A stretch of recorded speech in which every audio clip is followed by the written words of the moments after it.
We wanted to take just a few minutes to give you an advanced look at some of the additional tools we're adding to the ground classification ribbon, essentially some tools to help you speed up and more efficiently clean up your ground surface. So here I am in LP360. I've got some TrueView data here. This is 515 data. It has been classified using the traditional adaptive tin approach, but done with less than optimum parameters. So we have a lot of misclassifications, a lot of missed ground, and so forth, so that we can demonstrate the cleanup tools for you. So if I go to my ground classification ribbon, once these tools are released, so once you've moved up to the service pack for 2025.1, in addition to that AI ground classification we already talked about, you'll now have some cleanup tools, some tools for generating products like contours or DTMs, and the export land XML button, which is the same export land XML button that's on the main ribbon. So the idea here is we want to give you a quick way to seamlessly clean up your ground classification. And the best way to explain that is really just to show you how this new tool works. So here I've got some ground classification data. As you can sort of see, the top of this ridge line here was not classified. The parameters for the adaptive tin weren't optimum. It didn't climb that hill or go over that grade break. So we realized, okay, we need to go in and clean up this, get this into the ground class. So I can go to my cleanup tools. I can go to my cleanup button. If I click on that, it's going to bring up a new dialog in LP360. This essentially lets you pick the ground cleanup point cloud task without having to go to the point cloud task tab or even know anything about point cloud tasks, and run that over a specific area in your project or the entire data set if you wanted to, but these are intended to be cleanup tools. So most use cases, you're just going to be cleaning up specific areas of your site. There's two options. You can do a manual, we'll come back to that, or you can do what we call an assisted ground cleanup, which is essentially to run a corrective adaptive tin. So to simplify this, we've preset or pre-configured parameters for these cleanups based on these qualitative descriptions: normal, aggressive, very aggressive, steep slope, and extreme, that you can see there. In future releases will also allow you to have your own custom cleanup, but that's for a topic for another time. And these just really refer to how large you want to make the angle and distance tests that you're applying to the points to add them to the ground class. Normal is probably where you want to start. It's good for most cases. So once you've selected what cleanup mode you want to be in, you have a couple of different ways to decide where you want to go run this cleanup task. As I said, you could run against your entire layer, but generally the use case here is you're looking at specific areas. And then you've got the usual by rectangle, by polygon, by circle, or even if you had feature layers like building footprints, you could run by that. We'll just use the by polygon. So I click on that, and it's just a simple matter of drawing in your map where you want to run the cleanup macro. LP360 will go through that, run that. Again, it's running an adaptive tin cleanup, and add those new points into a temporary ground class. That's a concept that's important in this workflow.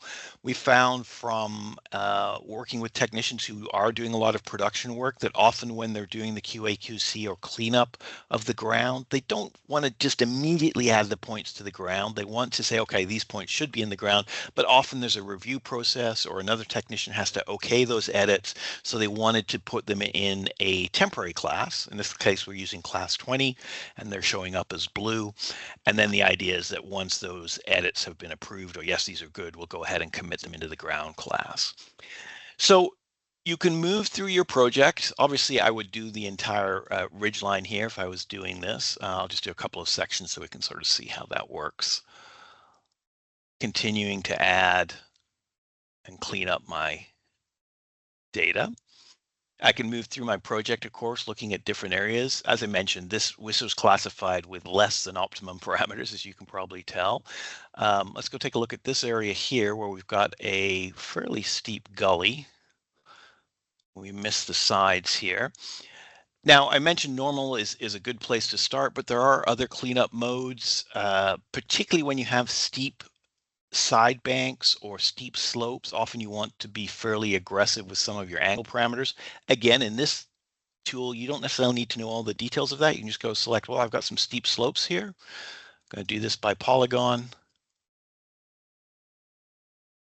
On my polygon, double click to end. And we can see it's picked up at least the top and to some degree the edges of those steep slopes in there. So the idea is that you move around running your cleanup tasks as needed. Again, if you're using the AI classifier or even an optimized adaptive tin, you probably would not have anywhere near this level of misclassified data. Now, you won't always run an assisted a cleanup. You won't always run a macro. You may just want to manually add or remove some points from the ground. So we support that as well. So I've got a little patch here that's not classified that should be in the ground. I can say, well, I'm just going to do this manually. Let's just add this to the ground. Just a reminder on the points. And now I can just draw a polygon around this. And it's like using the standard manual classification tools. Just hit spacebar and it'll move them into that temporary ground class. Should I want to, I can remove points from the ground as well. Same method. Again, this is ground, but just for purpose of example, hit spacebar and so I can move points out.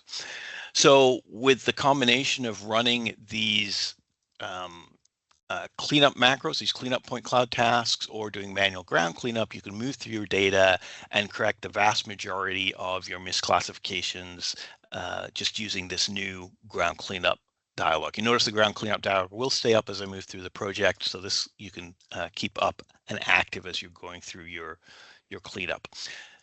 Now, of course, once you get to a point where you're happy with your results, you'll want to be able to go and say, okay, yeah, this is good. I want to go ahead. Go back to my ground classification ribbon. I can go ahead and commit my edits.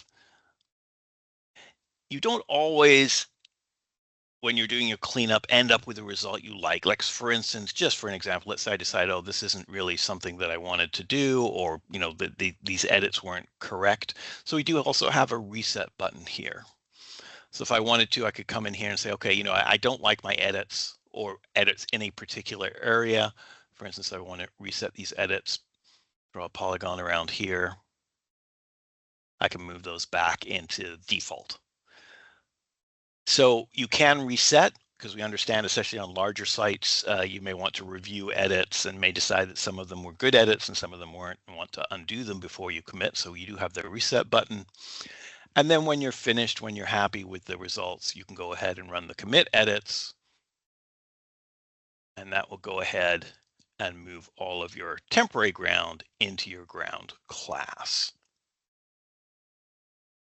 So that's the new cleanup tools on the ground classification ribbon. Again, they'll be in the first service pack for 2025.1. And the idea here is to really simplify and make much more efficient the ability to clean up your ground class, whether you use the AI classifier or whether you use the traditional adaptive tin.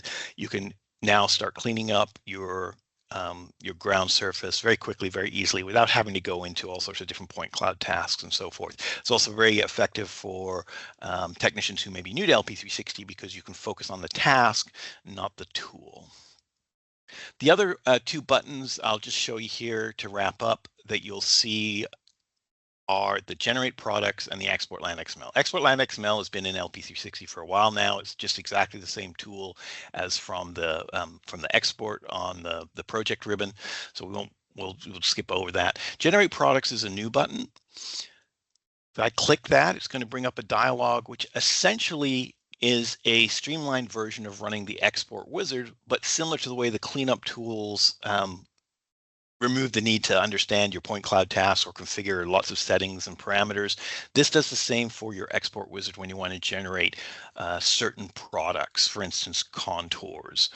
So there's a couple of sections here. First of all, the top section, if you're working with a ground surface, and this is really focused on ground classification and ground deliverables. Often you will want to thin your data if it's drone data. A lot of our users find that the density on the ground surface is too high for their downstream software or for their deliverables, especially if you're just doing contours, 1 foot or 2 foot contours, or 1 or 2 foot DEMs or DTMs. You don't need 100 points per square meter. So we do let you say, well, I want to go ahead and apply a thinning. to my ground surface. You can even preserve that thinned LAS layer. If, for instance, you're pushing that ground surface as a point cloud into a CAD package, you may want 8 points per square meter instead of 100 points per square meter, so you can do that. And then here's where we've streamlined it a bit. You simply select a set of preset definitions on what you want to export. Contours. Now, it will be in map units. We're in feet in this project, so this would be 1 foot or 2 foot contours. It would be 2 foot or 1 foot DSM, same with the DTM, or you can just export your points by flight line, or the ground only points are the most common deliverables that come out of here. Now, we understand that these sort of default ones may not be specifically for what you want, so you can edit them. You can also import your own presets, which are essentially just a set of export wizard configurations. And it makes it very easy for someone who just wants to go run the same deliverable. Like if you always run your 2 foot contours the same way, you can just come here and select them, and then it'll export those contours. Similar to if you're doing it through the export wizard, you can say, well, just do the whole extent of my layer, or if I have a feature layer, I can cookie cut by that feature layer, give it a path name and a layer name, and it will add them back into your project.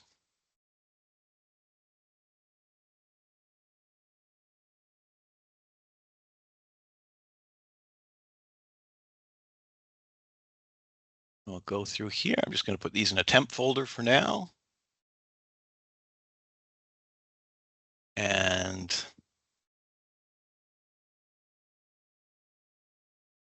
these are 2 foot contours. It will run through Job Manager because, again, with a certain export jobs, you may have a much larger job. This isn't a particularly large project, so it'll run fairly quickly.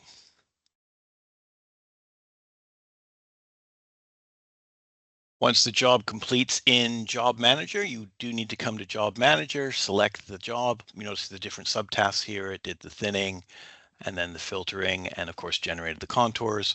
We can go ahead and run that complete job.